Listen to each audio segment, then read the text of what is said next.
It's another Wednesday, which means it's time for another edition of the online dinner party. And of course, sometimes we have solo guests, sometimes we have multiple guests, but we always have good conversation and we learn from each other and all along those lines. I hope that everybody's having a great day. It's actually about 57 degrees, even though it's starting to get a little cooler. We had some temperatures in the teens here in North Carolina, in Durham, North Carolina, but I think they said we got up to around 57 or high 50s earlier today, and it might even be in the 60s tomorrow, but that is with some rain coming, and then we'll get another cold burst, and then we'll get back to having some temperatures back in the 50 and 60 range, actually around Christmas. So no white Christmas this particular year, and all along those lines. So if the kids were hoping for snow on Christmas Eve or even Christmas Day, I'm afraid that won't be happening in the year 2025. Maybe it'll happen later or maybe in 2026, but it will not be happening this particular time around. Just came back from a lunch appointment with a friend of mine who's a photographer and all along those lines. And at the restaurant we ate at, there was a couple of pictures of the Grinch and there were pictures of other things as well. And actually, last week after this show, I went in my apartment complex and they were having their Christmas gathering. So there were people having some hot chocolate and definitely having some snacks, whether that was cookies and whether that was donuts. And of course, there was a train that was running around the tennis court and there was a big Christmas tree. The Christmas tree may still be up, and there was a tall Grinch and a number of other things that were keeping people in the holiday spirit. And then this past Sunday at the Hayti Heritage Center, a cultural arts center that I work at, the jazz band, the North Carolina Jazz Ensemble, had their annual Christmas show, and there was probably a little bit over 238 people at that particular show. And they heard, of course, the classic Christmas songs and all along those lines. So that was a fun time, and a lot of people were enjoying themselves at that. And actually, Black Santa will be at the venue on the 20th through the 24th. So he'll be there on Saturday, the way up until Christmas Eve. And then he'll go and back to the North Pole. And after he goes to the North Pole, he'll gather the toys and start traveling around the world to deliver those gifts and all along those lines. He's actually been interviewed a couple of times. So we've had the interview with Santa Claus, and Cindy, my guest for today, might be interested to know that Santa told me that he was worried about the elves unionizing. So he was talking about that the last time around and everything like that. He was saying that the reindeers might even start trying to form a reindeer union as well. But yes, the weather is wonderful, and I know that Cindy has learned a lot from the world of golf. I actually had an uncle that passed away that was real big into golf, did the Harold Sun Classic by the age divisions, and actually won a couple of those, if I remember correctly. And he was also a football coach. And I've got other friends that have gotten into golf as well, including some that have used it to help youth get out of trouble, whether that was youth that maybe were involved in gangs or other bad activities. But there was a golf program, I think it still exists here in Durham, that was trying to get those kids out of that kind of situation and all along those lines. But we do know that the LPGA and other Lady Golf has been a major thing in terms of the news. And I'm going to find out how Cindy got involved in the game of golf and all along those lines, and some of the lessons that she's learned and just life in general, and also see how the weather is treating her in her part of the world. So I got to remember which part of the world she's in and all along those lines. So how are you doing, Cindy? How is life treating you and everything like that? Because that's what we do on the online dinner party. We learn from each other and we try to find out what's going on in people's world. So how are you doing on this particular day? And if you'll refresh my memory as to which part of this great country you are in. Well, thank you for having me, Mark. And I happen to be in Buffalo, New York, and we happen to have snow. And Wow. I believe we are going to have a white Christmas, even though tomorrow's supposed to be 46. So the snow's going to melt, but Yes. then it's going to come back again. And I can't believe you said Santa said that the elves might have a union. That'd be Yes, terrible. it would be. That's Oh, what we I told can't him. do that. And the Rangers might have a union. He was talking about, I can't have Rudolph having a union. No, that can't happen. No, And they that's better just get back up to the North Pole so that they can get everybody down here and deliver all these gifts to all these kids on Christmas Eve so that they have a very happy Christmas. exactly. They got some serious work to do. They've only got a week to get everything together. I understand they've been rapidly working and all along those lines. So they've definitely got to get their act together and everything like that. I don't have any kids, but I do have two nephews. One of the nephews is a senior in high school, and he's actually been accepted by, I think it's four, it might be more colleges. But the last check that I heard, he had been accepted in four colleges here in North Carolina, and he wants to go become a lawyer and maybe even get involved in political activism and stuff like that. But he's definitely got his idea of what he wants to do, and his younger brother, who's 1 year younger than him, they were both born in August, wants to be an engineer. So it's good hearing kids Wow, idea they're of what smart. to do in their life and everything like that. So I knew I wanted to go into journalism when I was about their age. So I did go to Marquette and study that field. And I've also been doing event planning for a number of decades as well, even though I didn't know I was going to get into that till later in life and everything like that. But I've done media consultation and event consultation as well. As a matter of fact, I actually organized a golf tournament. I learned some very valuable lessons because I went to go watch, I think it was a Michael Jordan golf tournament in Greenville at East Carolina to learn how to organize a golf tournament because a friend of mine was organizing it for a friend of hers who was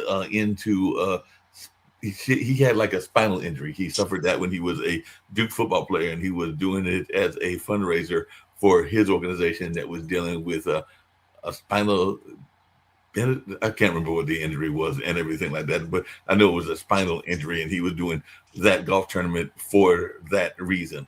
Cindy, I hate to say it, but I made a mistake because it was a lot of doctors, because it was a medical event and everything like that, and I did some booking. This is before I became a better event planner at that time than I mean, I'm better now than I was then because I booked a children's group for a bunch of doctors. So we have a group here called Rags to Riches. So they were doing like a children's performance, and they were good performers, but it probably was me thinking that there might be more young people that were actually there because there was an all adult crowd or a majority adult crowd. So I don't think that they were really feeling the children, the actors that were geared more toward children's activities. So we all learn from our mistakes and everything like that. So have you ever organized a golf tournament? Because I've only done one, and that was with my friend that did that particular golf tournament. I've had some other friends that have organized ones, and I've thought about helping with those, and I have organized and been involved with parades and stuff like that. But I think that was my one and only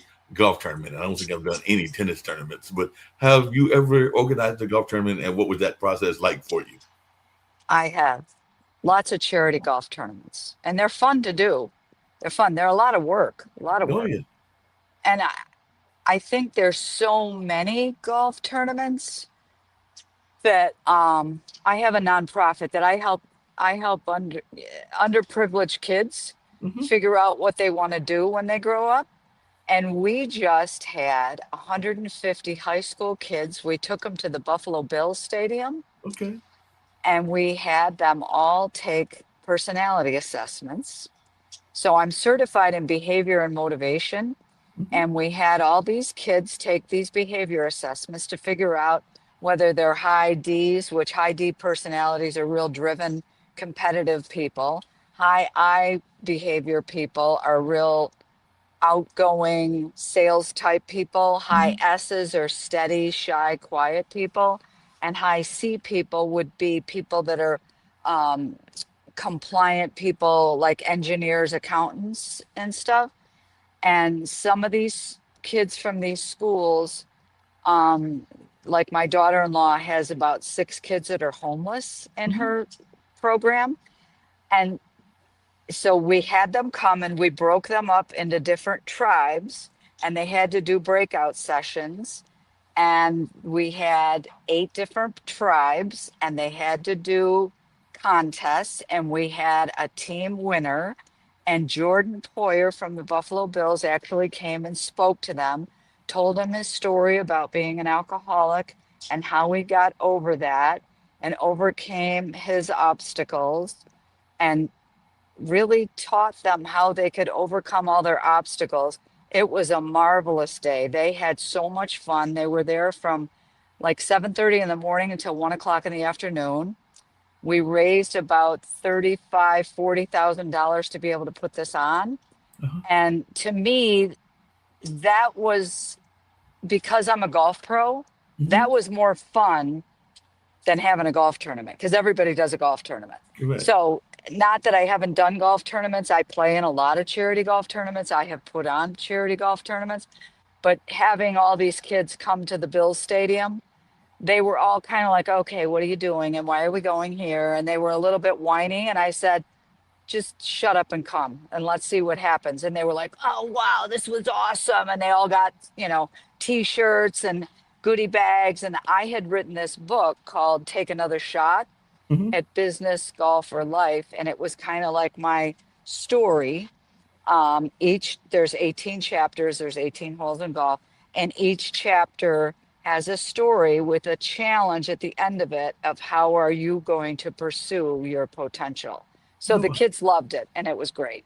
It sounds like it was great. And I think Buffalo, if I remember correctly, is doing well. I know that I'm not doing that well in fantasy football and everything like that. I think I'm 6-8 and am in the semifinals in the Sucker Bowl, which is basically everybody that didn't make it to the actual championship and that we all try to maintain by being either the top four, the top eight, or the top whatever to be the final champion in that sense of having the highest score. So I did make it to the final four until we go to this weekend. The team that I personally root for is not doing all that well. We had a rookie quarterback and he took a while to figure out what he's doing. And even though we have the star Justin Jefferson, I'm a long time, even though I'm a North Carolina boy, I'm a long time Viking fan going back to like the Fran Tarkenton days and everything like that. So we share the common interest between Buffalo and Minnesota of being teams that are perennial Super Bowl champions or perennial Super Bowl contendees, but don't really do that good in terms of winning the championship and everything Right. like that. But I think Buffalo's doing well this year, so maybe y'all will break the curse. I don't think we're going to break the curse anytime soon. So I figured I out don't Buffalo. know. I have a heart attack every Sunday. So I don't know. I'm not holding my breath. Again, I love them and I'm rooting for them, but I'm like, I don't know. I Yeah, don't a friend know. of mine is that way with the Baltimore Ravens. He's in lives in New Jersey. I think he was raised in Virginia, but is a diehard Ravens fan, and he holds his breath every year with the Ravens. So there are a lot of us that hold our breaths, and even here in North Carolina, I know a lot of people are going to try to find out what goes on between Carolina and Tampa because whoever wins that game will probably have the inside track to winning that particular conference and everything like that. You mentioned that these kids were inner city kids or kids that were having trouble and everything like that. And Buffalo has had some uh, negative history in the past and in the last couple of years. So how are things going in the sense of how Buffalo is doing? Because I do remember that very infamous incident that took place a few years ago and everything like that. So how is Buffalo doing in terms of relations between the races and between the classes as well? Because I Well, sometimes you think, know what's funny? And this is very sad because I wanted to do my program in the city schools of Buffalo. well, And I went to speak to the people in charge of the whole city of Buffalo schools. mm-hmm, And you know what they said to me? well, Cindy, you can't come to our school district and talk about domestic violence and alcoholism. I said, what? You won't allow me to discuss that and help these kids in your city school? That's absolutely ridiculous. right, A lot of these kids are dealing with these issues, and I want to come help them. Oh, you can't do that here. So they kind of kicked me out. And so I'm going to the outskirts and helping those school districts. wow, So yeah, that's pretty sad. So my mission, and I'm kind of a brat when you mm-hmm, tell me what I can't do. So I wrote a letter to Roger Goodell, mm-hmm, who's from the same county as me. right, And I just said, I just want you to know that I'm going to the Bills Stadium and we're only bringing a few hundred this year. Next year, I'm going to bring a few more hundred, and then I'm going to bring a few more hundred, and then I'm going to eventually fill up the Bills Stadium. And then I'm going to go to the next stadium, and then the next stadium. And I'm going to eventually go to every NFL stadium in the country and fill it up with high school kids. And we're going to change lives. right, And I haven't heard back from him.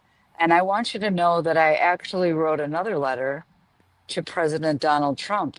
And mm-hmm, I told him who I was. And I said, I was told that you liked me when I was on this reality show on the Golf Channel a few years ago. right, And I want you to know that I met my husband at Doral which I know you owned, Doral. You didn't own it when I met him. And I want you to know what we're doing in Buffalo.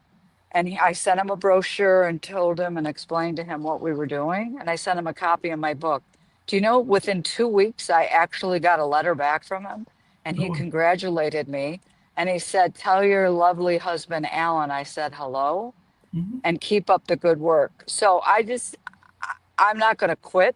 I'm going to change these kids' lives because everybody deserves a chance at being successful. Oh, yes, they definitely deserve a chance at being successful. You mentioned that you were on a reality in the Golf Channel, and I actually had a friend that was at our local TV station that was very active in the Golf Channel. I think he's still active, and that was Dwayne Ballard and everything like that. So I was just wondering if what the reality show was and how you got involved with the Golf Channel. So it was called Big Break 3, Ladies Only. And Mhm. it was about 20 years ago. And they stopped showing it. They did a lot of Big Break episodes.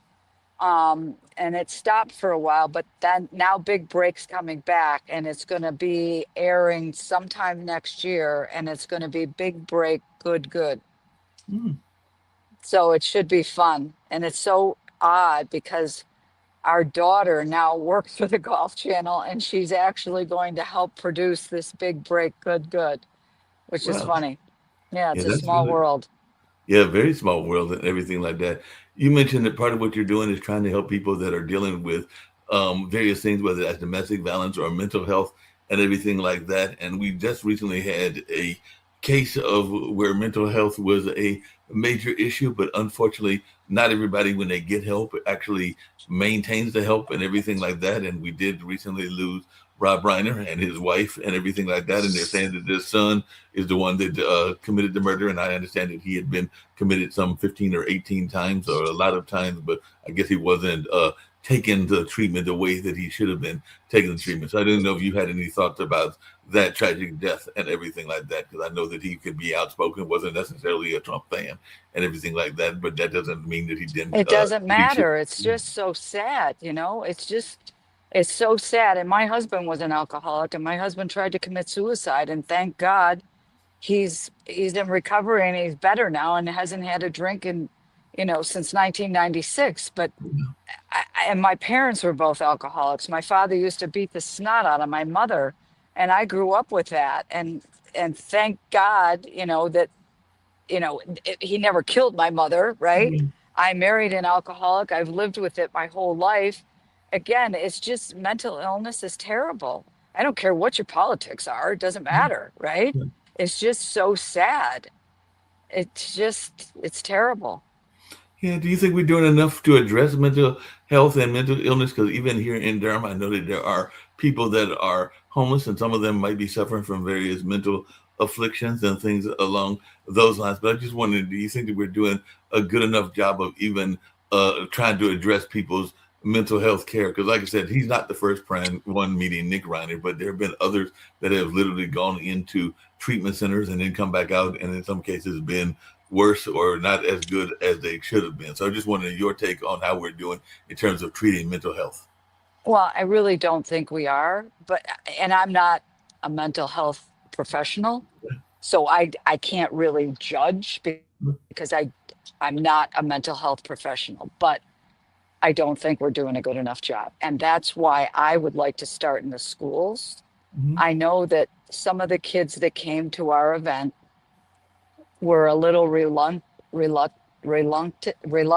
yeah, spit it Right. out, Cindy, to come. But I know that once they came, they were afraid. They didn't want to mix with kids they didn't know. After they came, it was all about being leaders and making new friends and meeting people they didn't know. And, we gave them all wristbands depending on their personality. Mhm. And we wanted them to be more open and try to learn and meet people they didn't know from different school districts. And some of the kids that came were students that I teach golf to. Some Right. of them they went to private schools and their parents have a lot of money. Other kids don't have a lot of money. Some of them were maybe homeless kids. Right. I don't care how much money you have. I don't care where you live. People are people, and we need to learn all to get along. Right. And even rich people have issues, right? Mhm. And if we can all learn to communicate and get along with each other, the whole world's going to be a better place. So I agree with you that mental health is mental health, and we all need to learn how to think better and act better. Yeah, that makes Don't you sense. think so? Oh, I definitely agree. That's definitely something we need to be addressing, whether you are a rich person, a poor person, middle class, it doesn't matter. It doesn't matter whether you're Or white, what black, your yellow, or politics purple, are. I or don't your care. politics, or your Yeah. religion. And you know what's so funny is that we have this, our daughter, when I have a shirt business and I always wanted to make cute clothes for the kids. So I went to this sewing store. It's a long story. And I wanted to buy this fancy sewing machine to make clothes for the kids, which seems like stupid. Why would you buy an expensive sewing machine to save money to make clothes for your kids? I ended up getting the machine. Then I felt guilty that I bought the machine. So I bought a book on how to machine applique so I could make shirts to sell shirts to pay for the machine that I just bought that cost too much money. Anyway, ended up making a lot of money selling the shirts to pay for the machine. Hmm. So our daughter that works at the Golf Channel, she goes, I want to start a shirt company and I want the logo to be a platypus. I Oh, said, well, where'd you come up with the platypus? She goes, I don't know, but I just really like the platypus. And so I happen to be a Christian. And I said, you know, it's funny because Daddy and I just went to Australia. We got asked to play in a senior tournament. And I said, the platypus is on a coin from Australia. So I'm going to go look for the coin. I brought a coin back from Australia. So, of course, I pull out the coin. It's the one coin that has the platypus on it from Australia. wow. So I look up platypus. Platypus is only found in Australia. And so I look it up and it says the platypus is proof that God has a sense of humor. Hmm. And the platypus is made of a beaver, a duck, and an otter.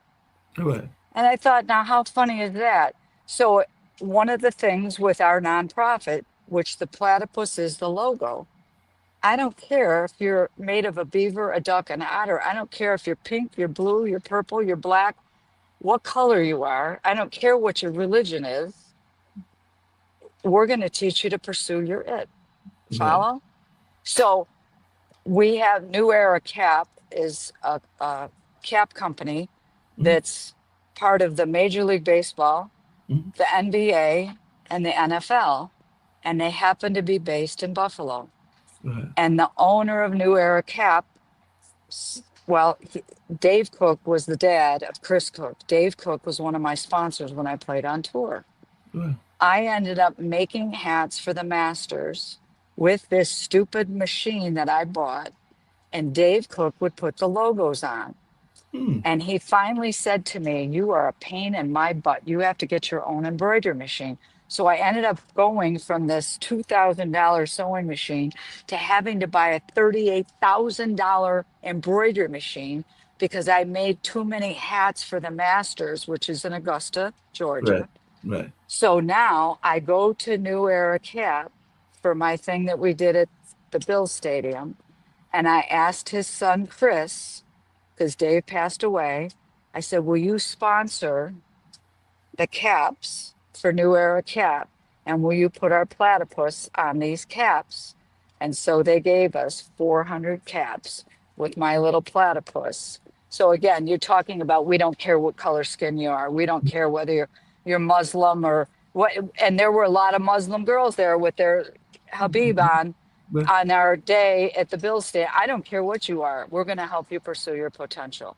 So it's so sad that the Buffalo public schools were like, you can't talk about domestic violence and alcohol abuse. Eventually, we're going to get through to them all because I'm not Yeah. going to quit.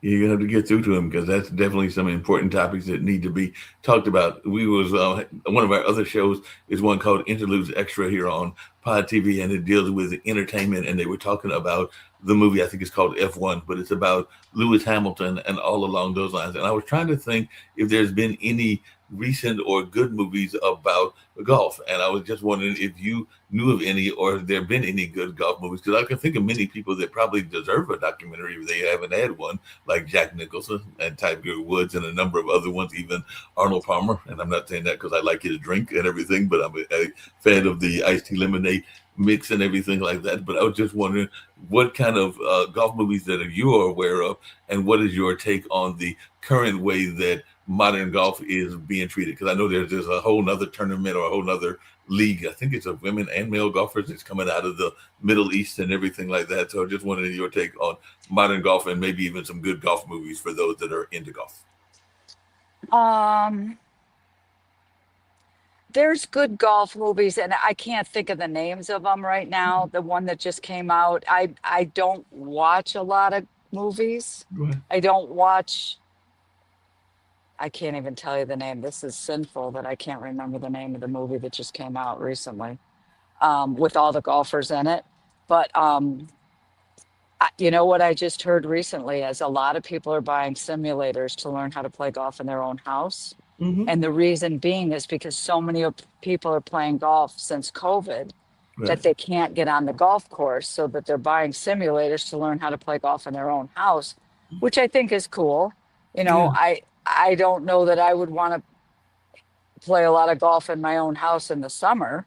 Mm-hmm. You know, I'd rather be outside in Buffalo, but I'm actually putting a simulator in my garage in the winter in Buffalo because it's so cold. And I'm in a dome right now. We teach in a dome, a 2-story dome that you can see the ball fly 100 yards right now. And we Well, teach inside in Buffalo in the winter. So we're well, grateful that we have that, because there's no way you could play golf outside in Buffalo right now. yeah. What got you into golf in particular? Because you were on the circuit and everything like that. So, what got you into golf, and who were some of the people that inspired you, whether it was male golfers or fellow female golfers? But what got you into wanting to be a golfer and even being on the professional circuit? Well, my parents played golf every weekend, and I didn't really like golf, but they were at the golf course every weekend, and they would play golf all day, and then they would sit at the bar and drink. And the pool was my babysitter until I got fat in 8th grade. And then the cute boys at the pool started calling me 10-ton Tessie.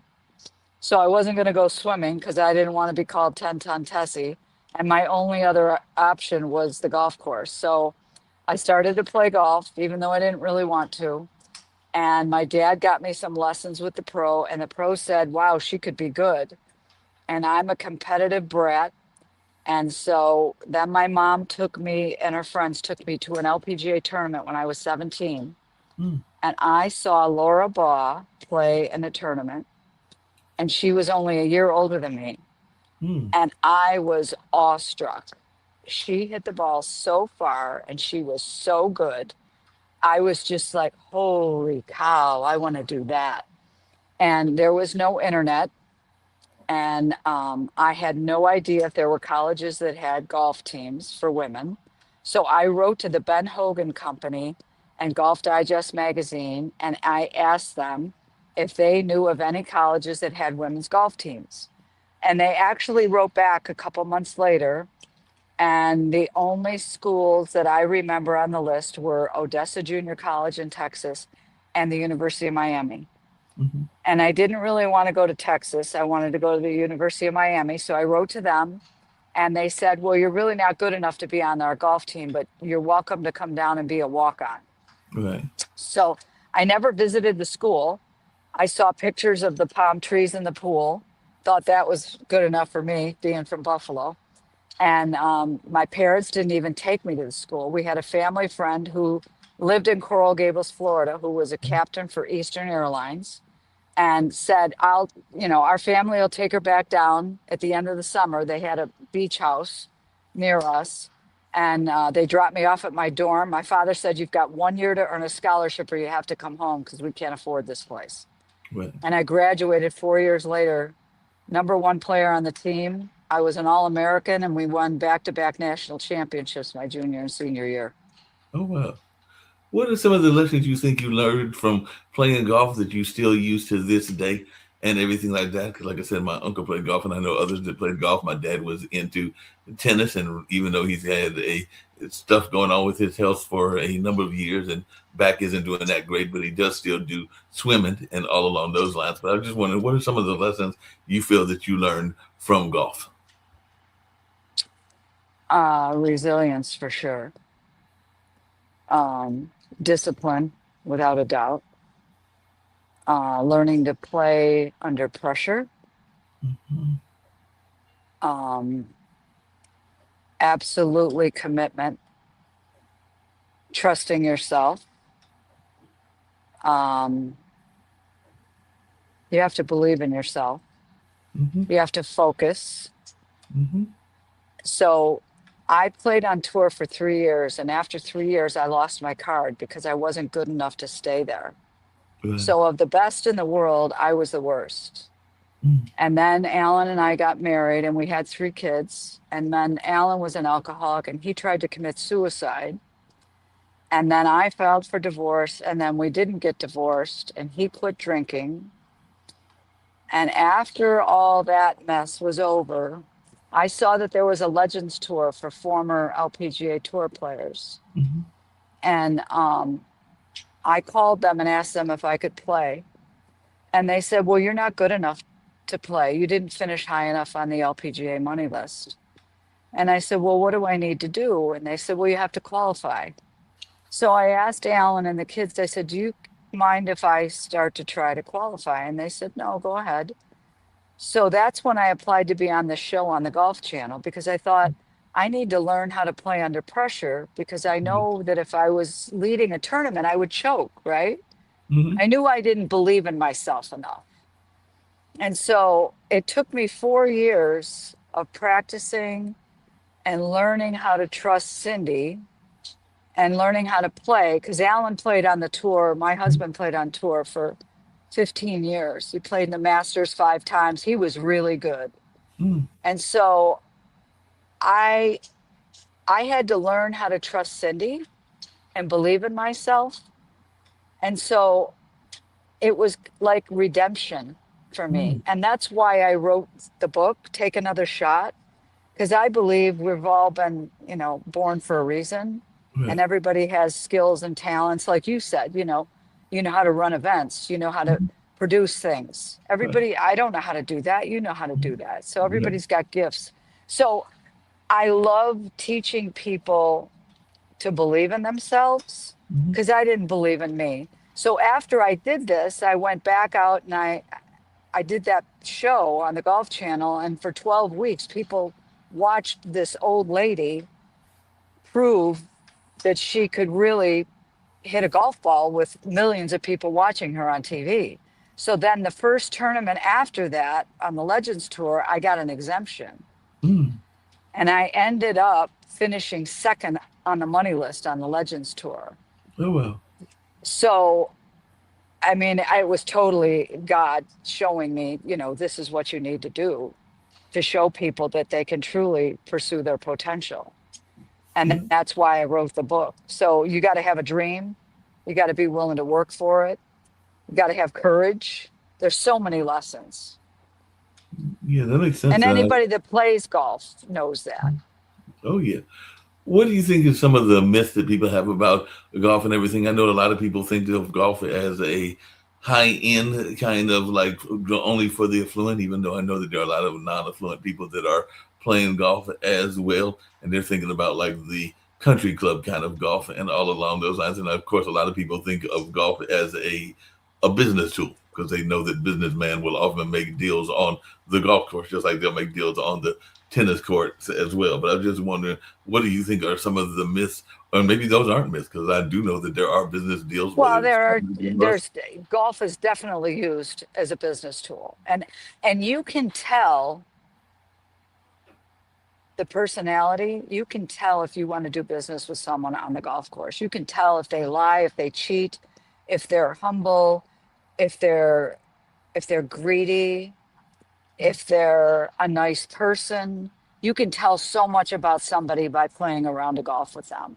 Hmm, You can totally. So I wouldn't do business with someone without playing golf with them right. because I could tell you so much about that person. Now, are there stuck up snotty people who think they're really cool at a private country club? Absolutely. But so I didn't grow up at a fancy private country club. I grew up at a semi-private golf course where you can pay to play as well. Right. So I teach at a public driving range Mhm. where fancy schmancy people that are members of the private club come and take lessons from me, but so does a janitor Right. because I'm a normal human. Right. You know what I mean? So I don't want to be a pro at a fancy schmancy private club because that's not the type of person I am. Mhm. I'm I like being the normal person that's at the public place because that's, you know what I mean? I'm a normal human.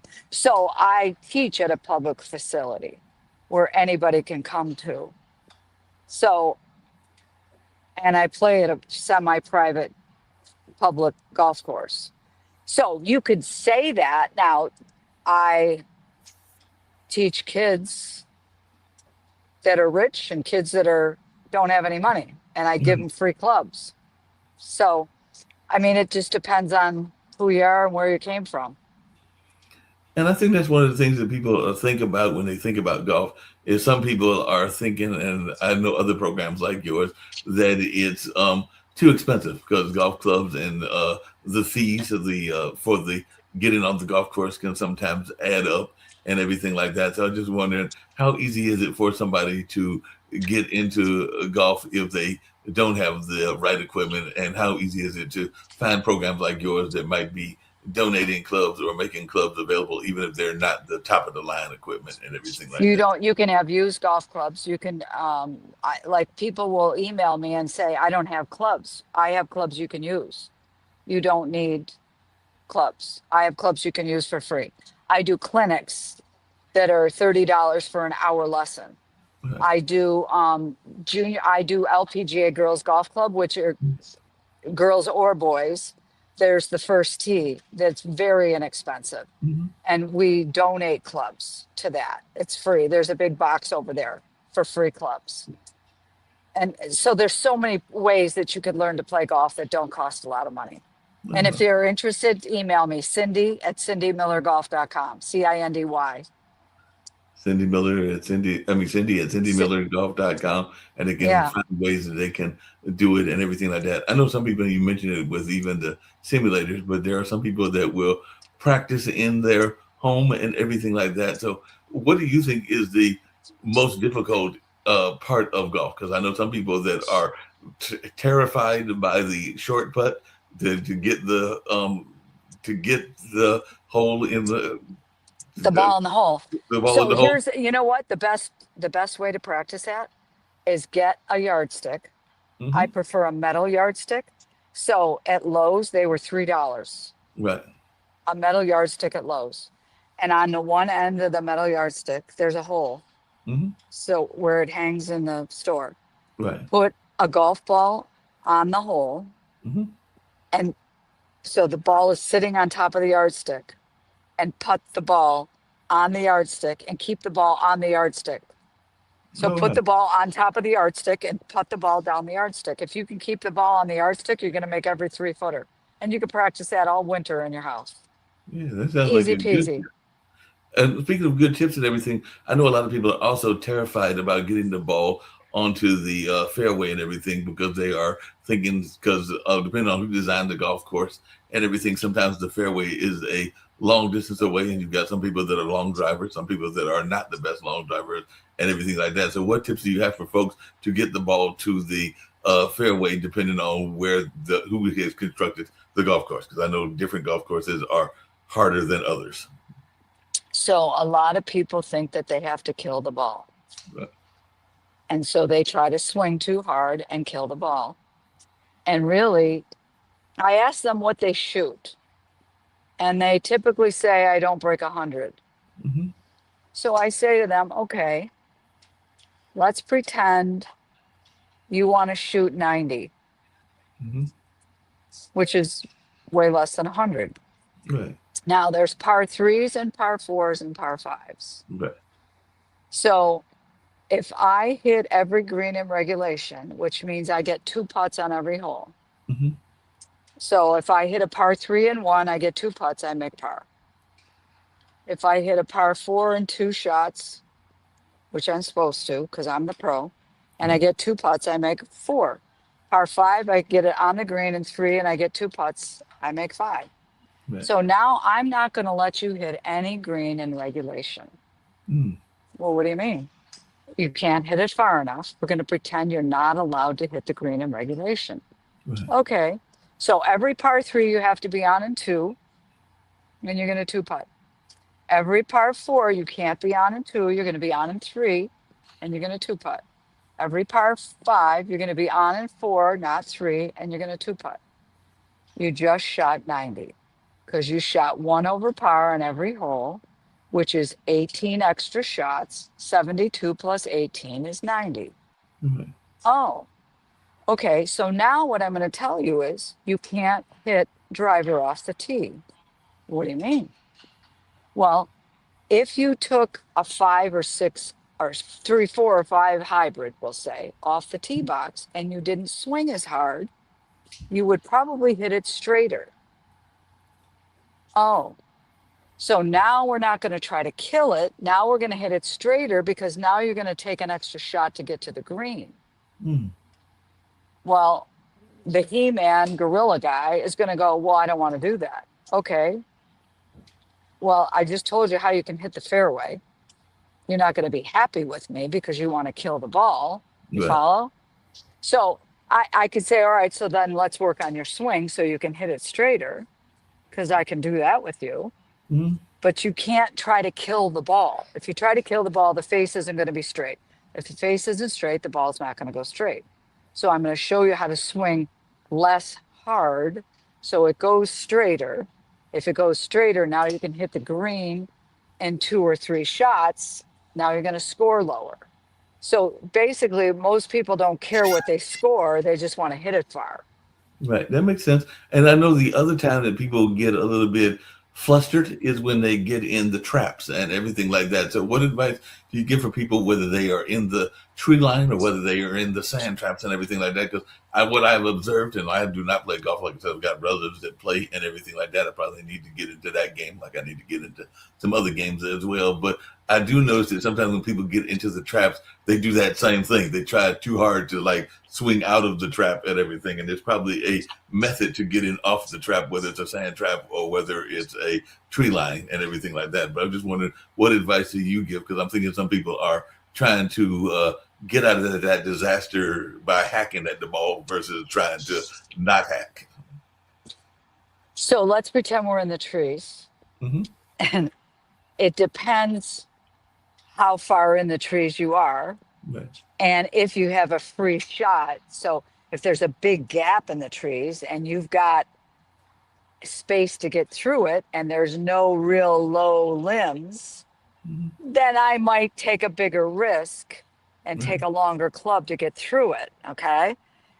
If there's low hanging branches and you have a decent lie, I might take a driver off the ground or a 3-wood and low hanging branches and hit it real low and make it go really far out of the trees. On the other hand, if there's branches and the branches are lower and I have to hit it high, I might take a 9-iron and get it over the branches. Okay. Depends on where the branches are and how wide the gap is. Sometimes I might just have to chip it out and surrender. It depends. Now, if I'm in a sand trap, how big is the lip? Meaning, how do I have to get it over the lip? Right. The dumbest thing you can possibly do is hit the lip and keep it in the sand trap. Right. You absolutely do not want to do that. So is it a fairway trap? If it's a fairway trap, you have to get it over the lip. Mm-hmm. So if I have hit hybrids out of a fairway bunker, Mm-hmm. if I can get it over the lip, I'm going to try to hit the longest club I can to get it to go way down the fairway. Right. If the lip is huge, you might have to use a pitching wedge or a 9-iron to get it out. Yeah, that makes sense. You know, one of the things we hear about in golf sometimes is, and you mentioned it earlier, that not everybody on the golf course is honest as they should be and everything like that. And there is this mythology, and I know it's been featured in some movie tropes and all along those lines, whether it was Caddyshack or some of the other movies and everything like that, where the person may know that the ball isn't exactly where they are at and everything like that. So how often is that the case where some person might moved the ball a little bit closer than it was actually landed and everything like that? And how much is that an actual problem, or is that just one of those stereotypical tropes that people talk about people cheating by moving the ball a little bit closer than where it actually landed? Well, on tour, it doesn't happen. If it does, they get caught. Right. Very rarely does it happen when you're on the tour. Now, when like we do boot camps, so we take people to Florida in the winter once a month. We do boot camps and we teach them how to play. So when we do that, I say we're not really playing the rules. We're going to move the ball. We're cheating. We're not really cheating because I'm telling you we're going to move the ball because I want you to have a decent lie.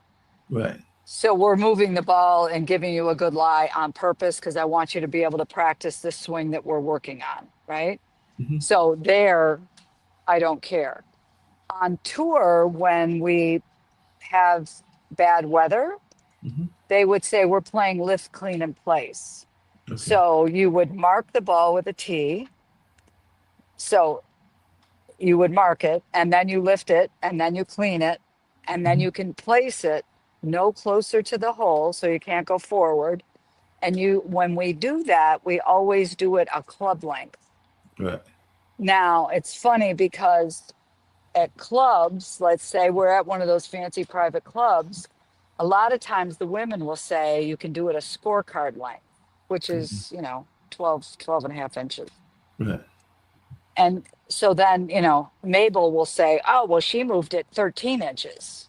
And I tell the women that I teach, just move it a club length because somebody's going to say she moved it 13 and a half inches and it was, you're only supposed to move it 12. Stop whining about each other. Just move it a club length and use your driver. So nobody's going to whine about how far they moved it. So on tour, they always move it. If they say it's lift, clean, in place because the golf course is in bad shape, move it a club length. You can't go closer to the hole, but you can move it, 180 degrees. No, that makes sense. How easy is it for people to actually, because that's one of the other things I've heard people complain about is that because golf is, as you said earlier, 18 holes for most of the courses, there might be some that are shorter and maybe even some that are longer, but the standard one is 18 holes and everything like that. And most people want to see everything. And they're like, I'll use a parallel. At a race car, and I have not been to many, but I've watched some on TV. At a race car, you pretty much have the vantage point, particularly if it's a oval track, maybe not a cross course or cross road course, but an oval track. You can pretty much watch the whole meet from wherever you're sitting at. The same with horse racing, and the same with to some degree football and baseball and basketball. But golf it's a big acreage and everything, and people are trying to watch the whole thing and everything along those lines. So from a fan standpoint, would you suggest that they try to move from hole to hole with the golfers, or is there a vantage point that you think is the best vantage point? Well, that would depend. So if you have a favorite player, I would look at the pairing sheet. So they would tell you who's playing with who and what time they're teeing off. Right. You could see that the night before the tournament. So you would investigate that online and say, okay, who's playing with who and what time are they playing? I would get to the tournament early to watch them warm up on the driving range and see, what's their warm up routine. They typically go to the driving range first, and then they'll go chip and putt, and then they'll go tee off. I would do that. And then maybe you want to watch one player, your favorite player play 18 holes. Right. Maybe you want to watch 2 or 3 groups, and when they play. Or maybe you don't have a favorite player, and maybe there's an intersection of, a tee shot and a putting green, and then another tee shot of 2 or 3 holes that all coincide at the same place. And you could sit in one spot and walk a couple feet and see 3 or 4 or 5 groups in one spot. You're not going to be the only smart person that figures that out, though. So there's going to be a lot of people sitting at that location. It depends on what you want to do. If you want to follow one group, you're going to be walking 5 or 6 or 7 miles that day. No, that makes sense. And of course, the golfers will be walking even more. Now, the other thing that I know happens quite a bit is that a lot of athletes in other sports think that they are good in golf, and some of them may actually be good in golf. Some of them may only think that they are good in their mind and everything like that. And we oftentimes hear of friendly wagers that golfers or people that think that they are good in golf will put with each other. I think Charles Barkley and Michael Jordan have had some interest in bets and everything along those lines. So I was just wondering, how much does it, in your mind, how much do other athletes do in terms of being good golfers? And do you think that they are as good as they think they are, or is a lot of this their ego getting in the way and everything like that? So, what is your take on other professional athletes being golfers? Because I do know it's a hobby of many of a pro athlete, whether it is, I think Tom Brady played golf. I definitely know Michael Jordan played golf regularly. I'm pretty sure Charles Barkley did as well, and there are a number of others as well. But I'm just wondering, what is your take on other athletes as successful golfers? I think there's an awful lot of other athletes that are pretty darn good at golf. Good. I know like Jordan Poyer's pretty darn good. I know that Josh Allen is really pretty good. I know that Aaron Rodgers is pretty good. Tom Brady's pretty good. I know that Stefan Curry is really good. Um, yes, I know that a lot of these other athletes are really pretty darn good. And again, pretty darn good means under a 10 handicap. Right. And some of them are really good. Wow. Yeah, Again, because I think it's a challenging game Mhm. for them, and I think they love the challenge. Yeah, because you mentioned even President Trump, and I know he's plays golf on his course down there in Florida. That's his personal course and everything like that. But I also know there are a number of actors and entertainers that also try to do good in golf, partially because of the business aspect of it, but also because it's a fun game. So I was wondering if there are any entertainers or people in the cultural world that you have seen that are good golfers, because I do know that there's a lot of these celebrity golf tournaments, and a lot of times the celebrities actually do pretty well. I know here in Durham we have the Duke Classic, and it used to be called the Perry Como Classic, and everything like that way back when, and everything like that. But I just wanted your take on what athletes would you think could have a good run in the pros if they decided to go into pros. Tony Romo's gone to the qualifying school a few times. Oh wow. Yeah, he's tried to play on tour. Um, in fact, he just went to the qualifying school for the senior tour last year. Okay. Yeah. Um, and yeah, there's a lot of them. They haven't tried to turn pro to play on tour, Right. but there's a lot of them that are pretty darn good. It's amazing. And Bill Murray, I mean, he plays in uh, the pro am out in California every year. I mean, you see that tournament, and a Right. lot of those celebrities and actors and actresses, they all play. Yeah. It's amazing. I mean, it's a good networking tool and game and sport in business and in life. I mean, it's a game that people like the challenge. Yeah. What are some of the things that you think would be good? Because you mentioned the people that are, and you kind of alluded to it on the other question as well, but for those that are going through troubled times and everything like that, other than discipline, what are some of the things that they can learn from golf that can help them get through things like domestic violence, or maybe they've gotten caught up too much in the gang lifestyle or things along those lines? So, what are some of the tools that they can get from golf that can help them get out of those particular difficult situations, whether it's domestic violence or whether it's some of the other things that you said Buffalo did not want you even to talk about, like alcoholism and stuff like that? So, what are some of the ways Well, that I mean, you no offense, but you're hitting something. And sometimes it's nice to put a face on the ball. I right? mean, that sounds terrible, but you could put somebody's face on the ball and slam it, right? Uh-huh. And take your frustrations out, right? I mean, that's probably not the nicest thing in the world to say, but sometimes it's good to just say, I'm going to put somebody's face and let them have it, right? Right. And pretend it's somebody's face. It, you don't have to run, but you can take your aggressions out. I think it's good to give you a focus on something. I think it's making you think. It's taking your mind off something. You're outside, you're walking, it's you're breathing fresh air. I mean, it's something totally different. Oh yeah. Speaking of breathing fresh air, that's one of the other things that I know people love golf because it is an outside sport, just like tennis is for the most part is an outside sport as well. But sometimes you can't control what Mother Nature is going to do and everything like that. So I just wondered, in your own golfing career and everything, what is an incident that maybe you weren't expecting, like a bird maybe landing or taking the ball out of the air or something like that? But what are some of the ways that Mother Nature has robbed you of what you thought was a good shot or done something along those lines? Because I do know you are out in the nature, and I know even I don't live that far from Washington Duke, which is near off of their golf course and everything like that. So, what are some of the things that caught you off guard that Mother Nature delivered, including maybe some weather, like maybe a storm? You lived in Florida there and went to school in Florida, and I know from having gone to a film festival there in a couple of years and all along those lines that sometimes storms will pop up in the middle of nowhere, probably even in the middle of golf courses and everything like that. So, what are some of the Mother Nature elements, whether it was the wind, whether it was the rain, or whether it was a bird or a squirrel that was doing a Caddyshack kind of number? A bird pooped on my head one time. Oh wow! I was like, oh, yuck. Um, I can tell you that my husband was playing in a PGA Tour event when Lee Trevino got hit by lightning.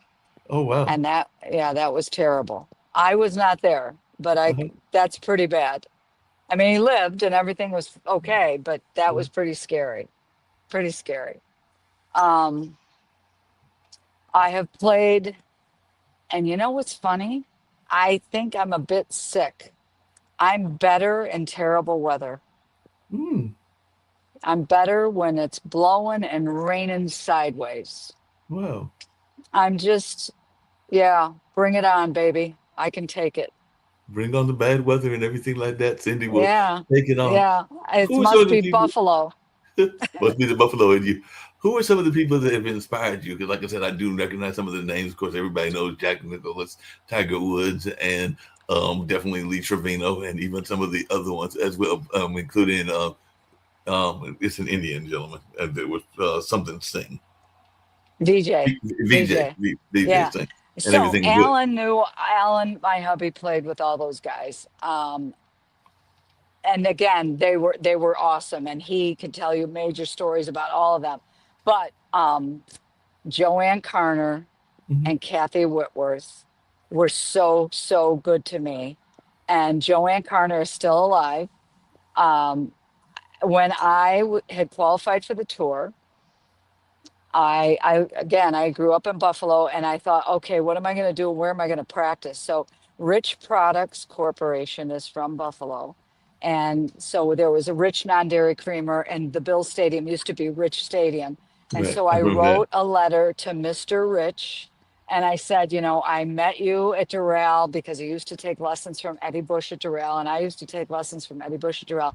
I said, you don't know who I am, but my name is Cindy Kessler. That was my maiden name, and I'm from Silver Creek. And I know that you own a golf course in West Palm Beach. And, I just qualified for the LPGA Tour. And I don't know if it's okay with you, but could I work in the pro shop in the winter and practice in the afternoon? Because I've got my LPGA Tour card and I need a place to practice and I don't have a Mhm. lot of money and blah, blah, blah, blah, blah. So he wrote back to me and he goes, well, Joanne Carner, who's in the Hall of Fame, is a member at our golf course. And I don't know if she would like it if you practiced at our golf course. So you're going to have to ask her if it's okay.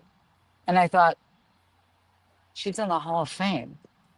I'm not really a threat to her. I'm a new punk on the Mhm. tour, right?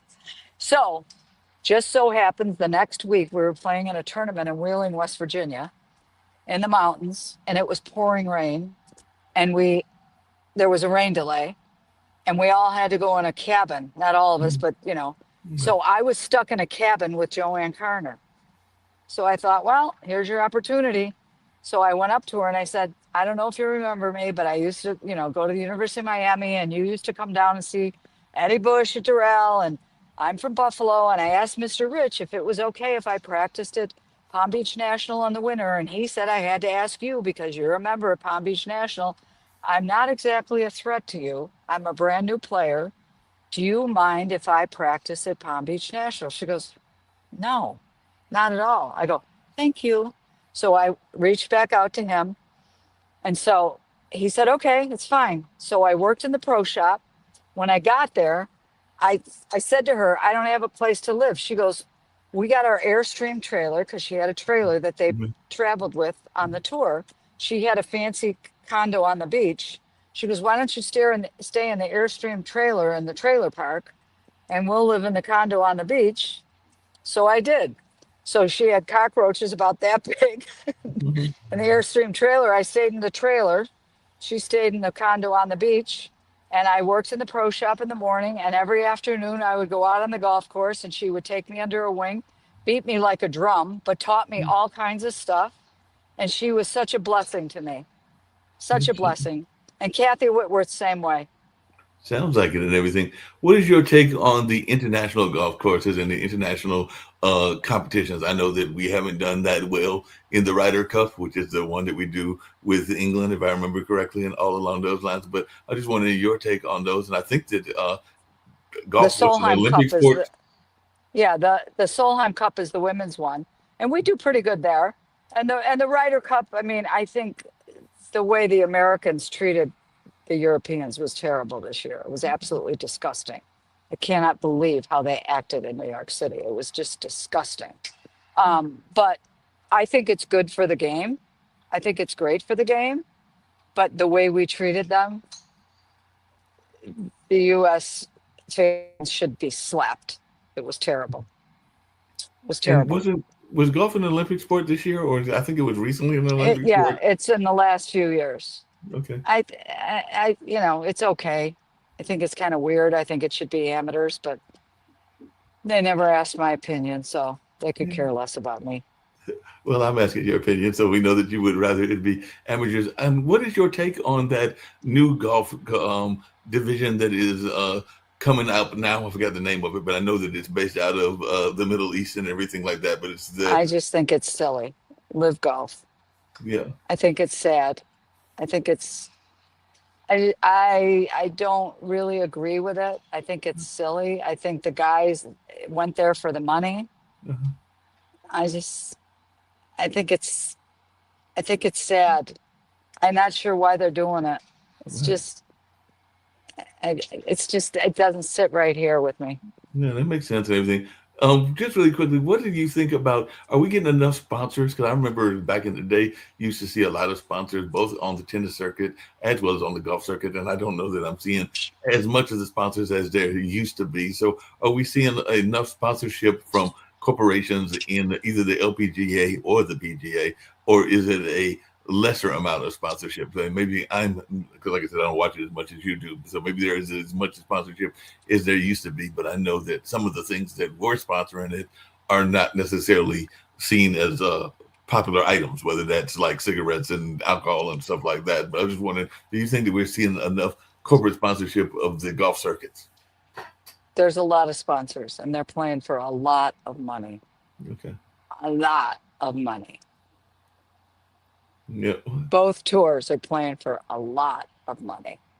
Do you think that women, because I know that's been the issue with the basketball between WNBA and NBA, even though both of them are making some pretty good money. As a matter of fact, just this past weekend, the women were, because Kara Lawson, I believe is her name, she's one of the Duke coaches, is going to be coaching our part of the coaching team for our Olympic team. So the Caitlin Clarks, the Angel Reese's, the one that was arrested in Russia, Brittany Griner, and a number of others were here to work out and to have their first effort to make the team. They won't make the team till later on and everything, but they were doing some workouts, and that was this past weekend. From I think it was Friday through Sunday. If I read the newspaper, because they were joking in the paper, they were like, "You won't get to see them because it was a private event and everything like that." So only if you had access to those particular coaches did you get to see the folks that were participating and all along those lines. But I just wanted your take on the pay level between men and women's sports, because I do know Title IX, I think it is,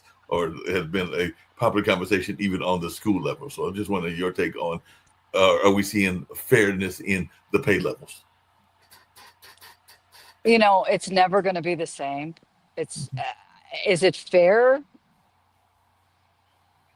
Is it fair? Is fair the right word? Probably not. Is it the same? Absolutely not. Is it ever going to be the same? No, because more men want to watch men, Right. and men are writing the checks. Right. So is it ever going to be the same? No. Is it more for women than it used to be? Absolutely. That's You good to know, know and everything. it's way more than it used to be. Way more than it used to be. Okay. Way more than it used to be. Is Are it we ever going to be talking the tens or same? hundreds of No. thousands of dollars more, or are we talking millions more?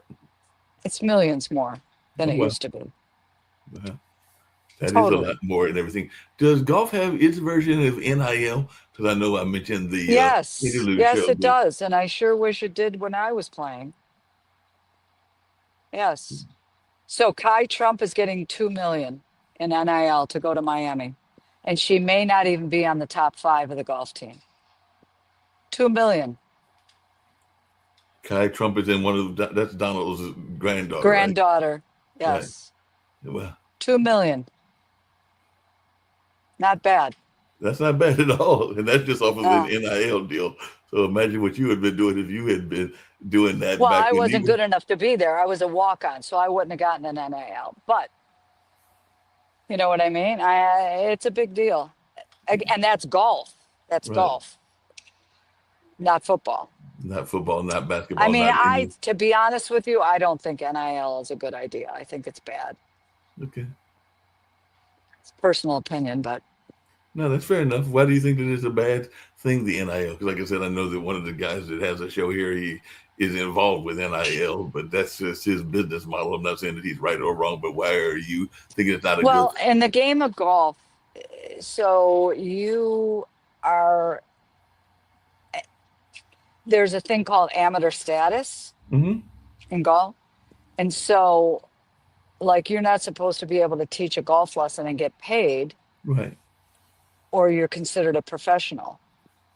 So apparently now you can be a college golfer and get paid to give a golf lesson. Oh, well. Well, that means you're a professional.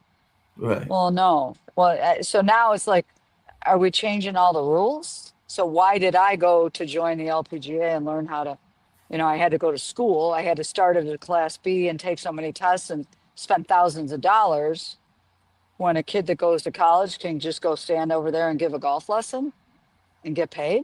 I I mean, all these rules are changing, and it's like it just seems weird to me.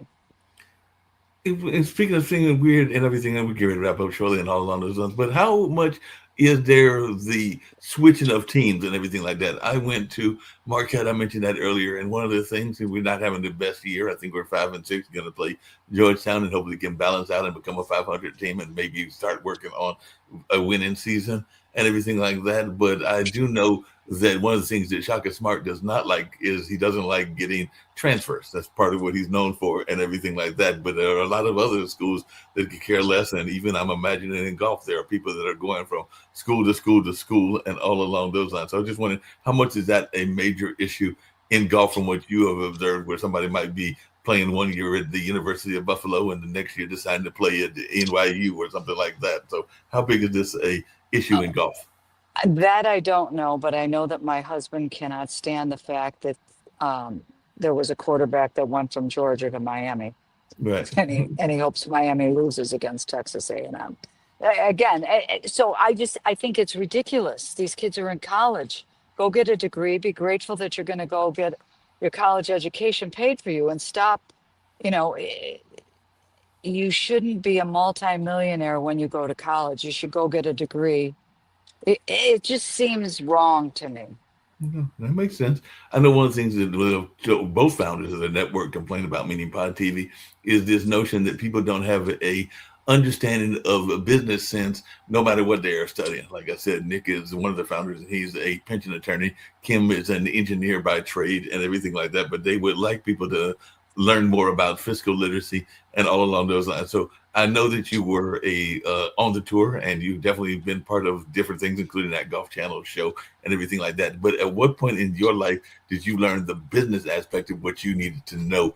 And when do you wish you had learned it? And maybe you're even teaching you and Alan's kids these things now and everything like that. But at what point did you feel that you got the business sense of what you needed to learn?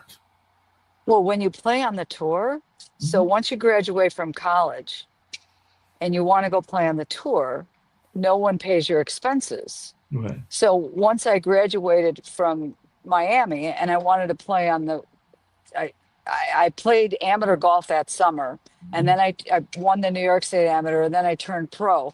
I'm like, okay, I'm going to go play on the mini tour.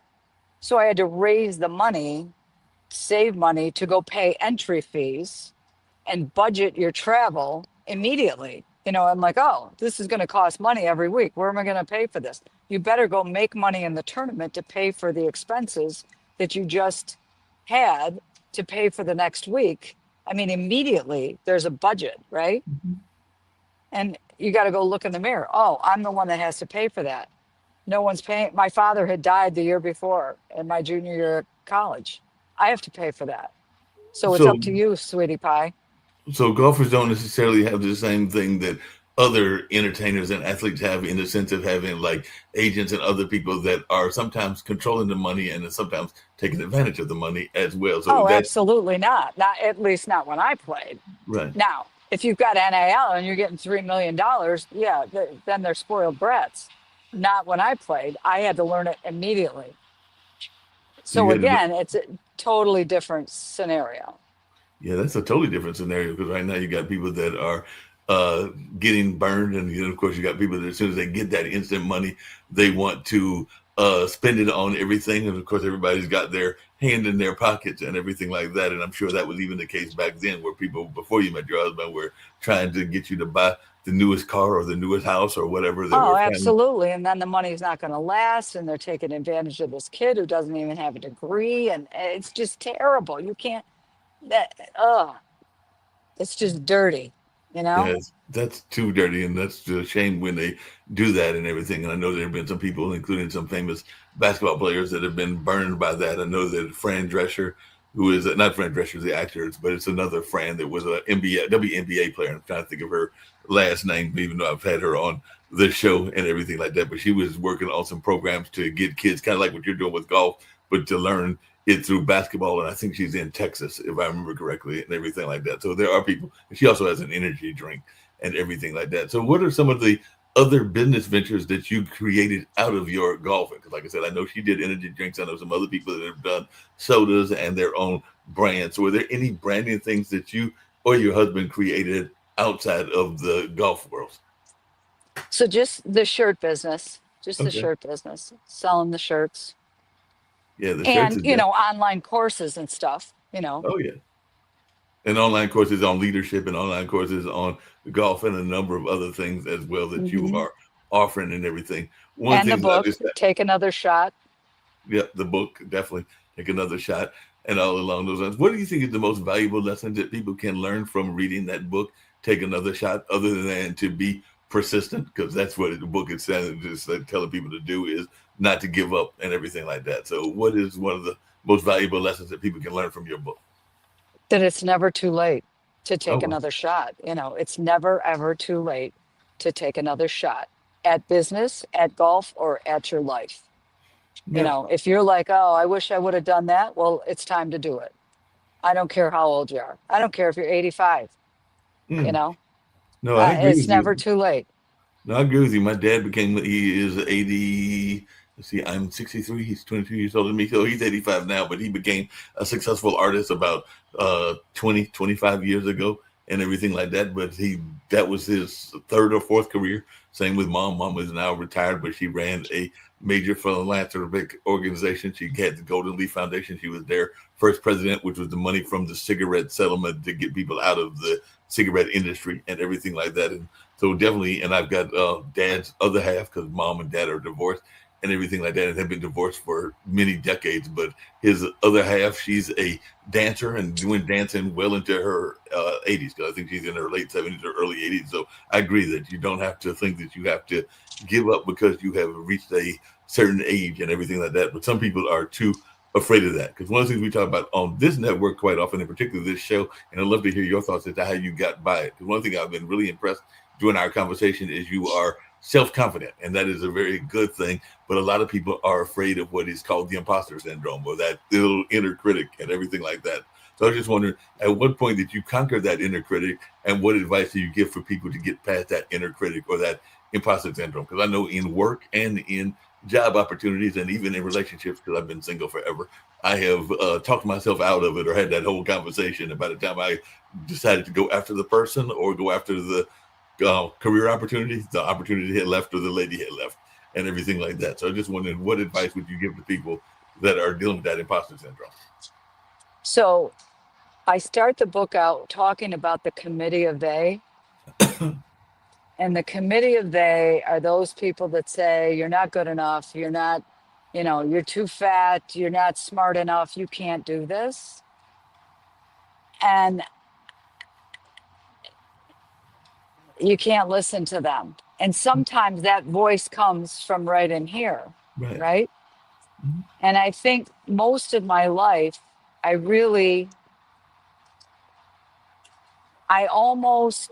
I'm better off when you tell me what I can't do. Mm-hmm.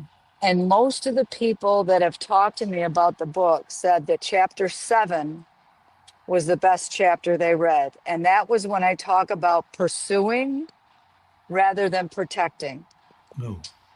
So when you tick me off, I will pursue rather than, oh, I'm scared. I don't know what's going to happen, and I'm afraid, That's when I start looking at, the lion in the trees and, oh, he's going to get me, rather than get out of the way. I'm going to just hit this shot. You know what I mean? Yeah. So I have to know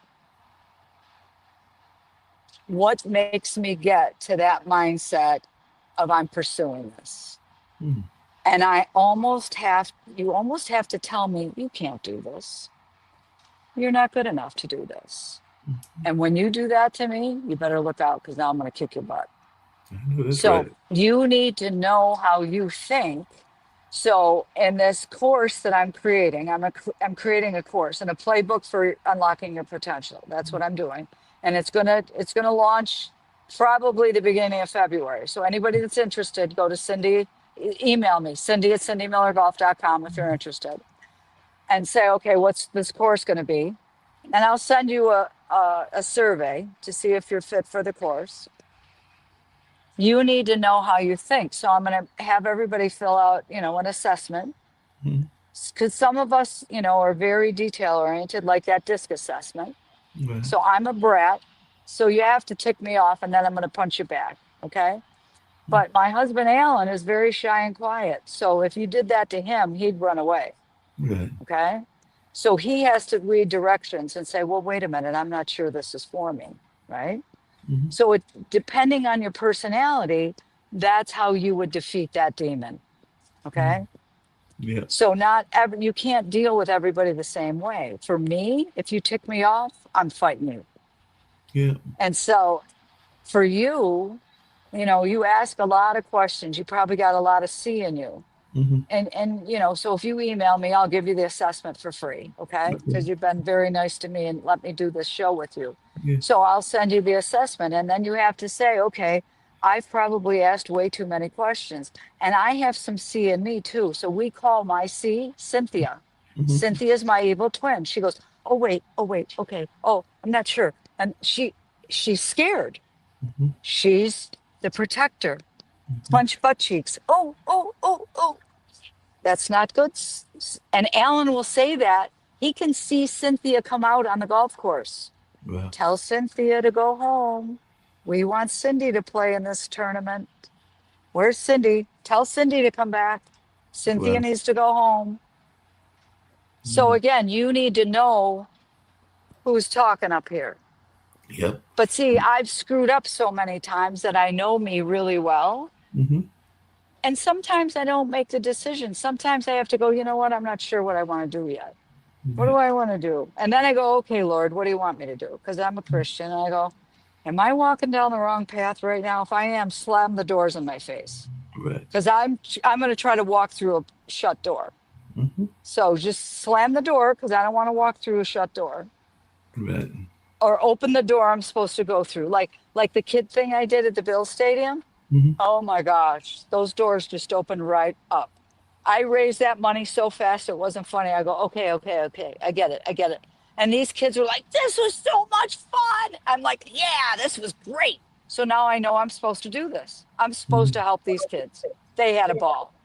Oh, they sound like they had a great time and everything. They I know that did. one of my friends, he talks about the not just the imposter syndrome, but he talks about this notion of knowing your worth and all along those lines. Because that's another thing. He talks about this idea of people kind of like stealing your knowledge and not giving you the just rewards for all of that and everything like that. And he has a term for it and everything like that. But it's kind of like those people that are stealing your knowledge and not wanting to give you the worth The of what credit, you have. And I was the just credit, wondering, huh? the credit for it. Yeah, exactly. So Yeah. how do you deal with that? Because I know that there are people that the brain drain. That's what my friend Ray calls it. Is the people that want to do the brain drain. They want to get all of your information, but they don't want to Don't give give you. it to them. I see. I would sense that. I would sense that, and I wouldn't give it to them. There's Gotcha. no way. I wouldn't. I wouldn't talk to them. Right. I wouldn't talk to them. I would say, "What? Why do you need this? And what are Hmm. you doing?" You know, I wouldn't talk to them. I had a call with somebody today. I'm not going to say who because this is going to, you know. Right. I said, "Hey, maybe we should do this on our own," because somebody else, you know. I love coming up with new ideas. I'm a Hmm. wacko for ideas. No. And I admit, you know, somebody said to me, "Why don't you retire?" I go, "Retire? You want me to sit on the couch, pick my nose, and die? No, That's good. I No, don't want to do that. no, you I'm a remind me of some. wacko." You remind me of other people that have your personality that are in their 70s and 80s and even 60s that are they won't retire until it's the last day and everything like that. So I think that that's your personality. I get the impression that your husband as well. But I also get frustrated. I don't know how you deal with this as well by people that want you not just those that want to take credit for your ideas, but those people that want you to live their dreams and don't necessarily want you to live your own dream. So they try to get you to buy in to their dream. And I'm not saying you can't support your friends and your associates, but you do get people that try to drain your energy by having you buy into their dream, and instead of having you be a encouragement to their dream, but they try to have you totally buy into the dream of theirs and without thinking about Nobody, nobody really does that to me. it. Right. I, they really don't. Maybe I'm too much of a witch, but they really don't. I could see that and everything. Well, this has been a great conversation. I have thoroughly enjoyed it and everything like Me that. too.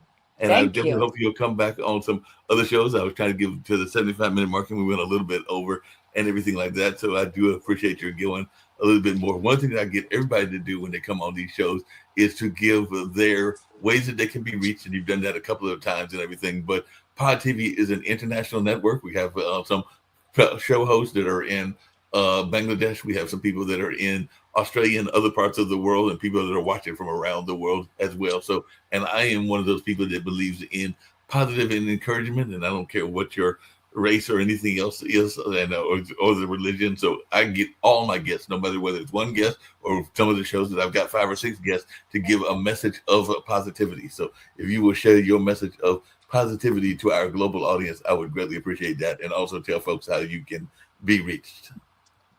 Well, I don't care who you are. I don't care what color you are. I don't care what religion you are. Everyone's born for a reason, Right. and you should pursue your it. And it's never too late to take another shot. Mm-hmm. And if you're interested in the book, you can buy the book, Take Another Shot at Business Golf for Life on Amazon.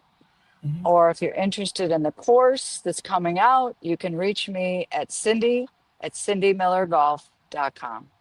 Thank you so much, Mark. No, I appreciate it. I'm going to go out with the commercial that I go out all the time with, and it talks about the importance of teachers. It's actually a gentleman in Oklahoma, and I think he did this award 3 or 4 years ago, but it's still going on now to the best of my knowledge and everything. But he talks about the importance of teachers, but also support staff. And I did have some family members, including mom, that before she went into the philanthropy world was a guidance counselor when I was a youngster and everything like that. And I know that she's also got sisters that have been teachers and medical librarians. So this particular award is about the importance of education, but not just the teachers, because we always give flowers or try to give flowers to the teachers, but also the behind the scenes people, whether that's the school guidance counselor, the school security officer, even the school janitor and all along those lines, in the school cafeteria workers, which my grandmother was. So I was just wondering, how important was education to you before I get us out by playing this particular PSA? So if you will share the importance of education, and if there was a favorite teacher that helped you on your life journey. Oh, wow. So education was really, really important to me. And you know what? I think my kindergarten teacher and Miss Schultz, my first grade teacher, was probably one of the most important teachers in my life. So many of my teachers, but Miss Schultz was really important to me. Yeah, I can So agree. thank you. Oh, no problem. I'm going to play that PSA, like I said, but one other last question popped into my head. What's something that people would be surprised to know about you before I play this spot? Like, I know one person was a skydiver. I'm not trying to fall out of anybody's plane. There was somebody else that had traveled to various countries in the world. There were different people that have had different unusual hobbies. So what's something that even Alan was surprised to know about you before you married him and everything? Or maybe it's a hobby that you developed later in life. Like I said, my dad became an artist later in life. So what's something that people would find unusual to know about you? I played clarinet and I wanted to be a rock star, but there were no rock stars that played clarinet. Wow. You're right. I can't think of a rock star that played clarinet. Nope, nope. So here I am. So they have to go discover you. You have to be the golf playing clarinetist that's a rock star, even at your age. I think that you still can do that. Taylor Swift, if you're looking, Cindy is ready to play clarinet on your next album. Taylor Swift, if you're listening, Yeah, she'll even play at your wedding, right, Cindy? You'll play at that's Taylor right. and Travis's That's right. wedding. I would, even though he's at Kansas City. Yeah, no, that's that other team. But they've Yeah, been that's eliminated. okay. They've been Yeah, that's eliminated. They're true. not playing this year. Thank God for us, because Yeah, they're good. they are good. They have been eliminated. Yeah, So you don't have to worry about them this year. yeah, thank God. So hopefully Buffalo will have a championship. I don't know when my Vikings are going I, to have a championship, but on I that don't note, know. I like Minnesota too. cool. Well, I Thanks, appreciate you. honey. Thanks, sweetie. Thank you. And I'm going to play this commercial and get us on out of here. But this has been a fun conversation, and hopefully I can get you back on some other shows Oh, as you well. can But get I me back. thoroughly Thank enjoyed you, it. sweetie. Have a great one. All right, you do the same. Yeah, yeah. It's non-stop. I won't fold. I won't drop until we on top. Only going non-stop. Non-stop. I won't fold. I won't drop until we on top. Only going non-stop. I want to thank everyone for coming to the 2020 TAF Awards. This was a show like no other, people. This is the Grammys for dignitaries, educators, and support staff around the state of Oklahoma and worldwide. We cannot do this without the support of the people. So we thank you, I thank you, for being such a dedicated supporter to this movement for the Teachers Appreciation Foundation. I thank you. Yeah, yeah. It's non-stop. I won't fold.